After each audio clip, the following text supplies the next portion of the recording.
Thomas Hobbes एक scientific outlook वाले philosopher थे जिन्होंने एज ऑफ एनलाइटमेंट के दौरान बदलते समाज में एक रैशनल अप्रोच से सामाजिक संरचना को समझने की कोशिश करी। उनकी थ्योरी ऑफ सोशल कॉन्ट्रैक्ट और लेवाइथन समाज को एक रैशनल दृष्टिकोण प्रदान करने का जरिया बनी। थॉमस हॉब्स पे अपने समय में होने वाले साइंटिफिक डेवलपमेंट्स का बहुत गहरा प्रभाव पड़ा।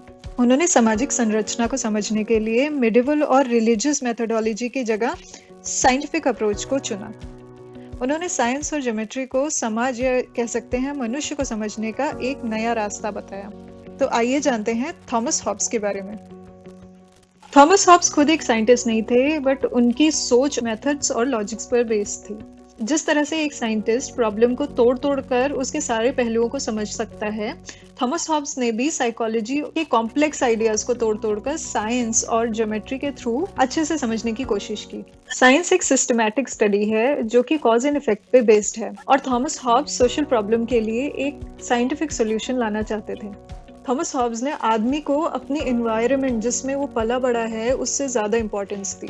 उनके लिए रिलीजियस बिलीफ, मोरालिटी या गॉड केवल कल्पना थे और physicality of matter he truth. इससे पहले एरिस्टोटल ने भी कहा था कि मैटर ही मैटर का बाई प्रोडक्ट है, जिसे हम यहाँ पे समझ सकते हैं। इस पाइल ऑफ ब्रिक से हमने वॉल बनाई जिसका एक कॉज था, और वॉल से हमने घर बनाया उसका भी एक कॉज था। इसलिए मैटर यहाँ पे खाली चेंज हो रहा है, ना कि वो मटीरियलाइज या डीमटीरियलाइज होता है। तो इसी से हम समझ सकते हैं कि मैटर ही मैटर का बाई प्रोडक्ट है। थॉमस हॉब्स ने भी मैटर को एब्सोल्यूट रियलिटी माना, और ह्यूमन बॉडी और माइंड जो कि फिजिकल एंटिटीज हैं जिन पर सारे फिजिकल लॉज लगते हैं, उन्हें भी मैटर की कैटेगरी में डाला। ये सोच काफी साइंटिफिक इसलिए भी बन गई थी क्योंकि इसमें मोशन लॉज ऑफ थर्मोडायनेमिक्स, जिसको बाद में बोला गया, को भी इनकॉर्पोरेट किया गया था। जहां आइजैक न्यूटन के अनुसार कोई भी स्टेट जो रेस्टिंग पोजीशन में है उसको एक इनर्शिया यानी फोर्स की जरूरत होती है मोशन क्रिएट करने के लिए। दूसरी तरफ गैलीलियो के हिसाब से ऑब्जेक्ट जो मोशन में है उसको रोकने के लिए हमें फोर्स की जरूरत पड़ती है।